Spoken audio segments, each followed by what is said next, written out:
Hello friends, how are you? Welcome to our channel Study Time. This is a book of Oxford Current English Grammar. Now I am talk about the clause and the complex sentence. Okay, let's start the video. First हमारा chapter है the clause and the complex sentence. First clause को अच्छी तरह समझने के लिए हमें एक वाक्य लेते हैं. I meet a man who was blind, यानी मैं एक आदमी से मिला जो अंधा था.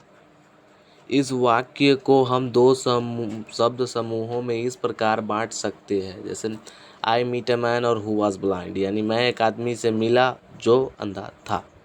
यहाँ हम देख रहे हैं कि प्रत्येक शब्द समूह में एक सब्जेक्ट और एक फाइनाइट वर्ब है, परंतु इसके बावजूद हम अभिष्ट वाक्य को इस प्रकार नहीं लिख सकते हैं. I meet a man who was blind, ऐसे हम नहीं लिख सकते इसको. स्पष्टतः ये शब्द समूह अलग अलग वाक्य नहीं है, ये एक ही वाक्य के पार्ट्स हैं. इनमें से प्रत्येक को क्लाउज कहा जाता है, यानी प्रत्येक को क्लाउज कहा जाता है. और अर्थात हम क्लाउज की परिभाषा इस प्रकार दे सकते हैं. क्लाउज वैसे शब्द समूह को कहा जाता है जो किसी वाक्य का अंश हो और जिसमें एक सब्जेक्ट और एक फाइनाइट वर्ब हो.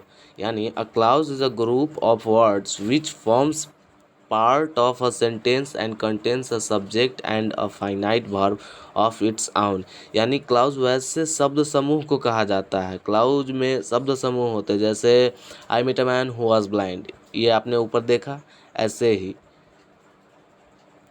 Forms part of a sentence and contain a subject and a finite, यानी जो एक सब्जेक्ट को रखते हैं और एक फाइनाइट वर्ब होता है. अब इन वाक्यों में निहित क्लाउजेस को देखिए, जैसे you will pass if you work hard, यानी तुम पास करोगे यदि तुम कठिन मेहनत करोगे. इसमें दो सेंटेंस है, you will pass if you work hard. फिर next example, if he comes to me I shall help him, यानी वह मेरे पास आता है तब मैं उसकी मदद करूँगा. इसमें भी दो सेंटेंस है, if he comes to me I shall help him. फिर नेक्स्ट सेंटेंस है, he was absent because he was ill, यानी वह एबसेंट है क्योंकि वह बीमार है. इसमें भी दो सेंटेंस है, he was absent. He was absent में क्या है, तो ही वॉज एबसेंट में एक सब्जेक्ट भी है ही, वह एबसेंट है बिकॉज ही वॉज इल, और क्योंकि वह बीमार है. अब इसमें फाइनाइट वर्ब क्या है, फाइनाइट वर्ब है बिकॉज.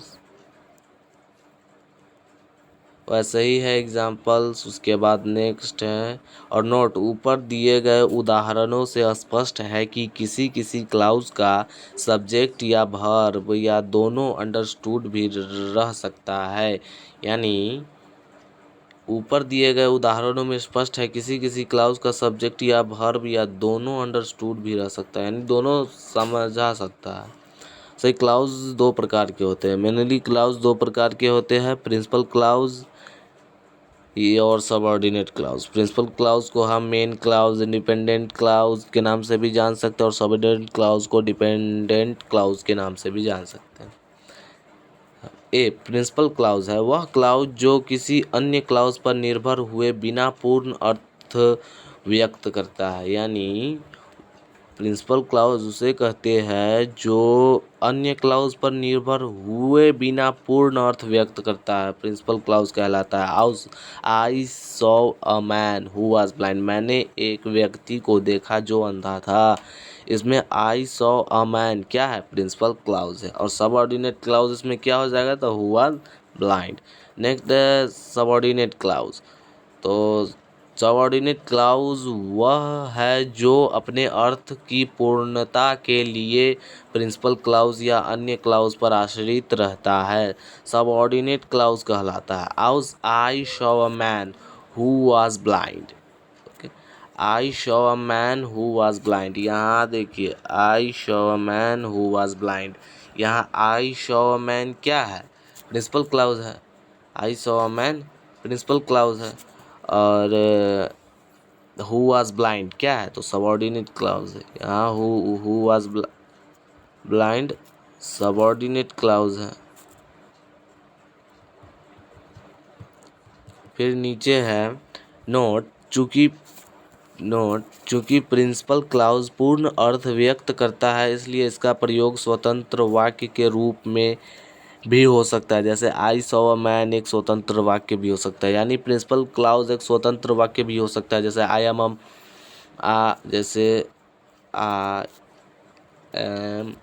अ स्टूडेंट, ये प्रिंसिपल क्लाउज भी हो सकता है।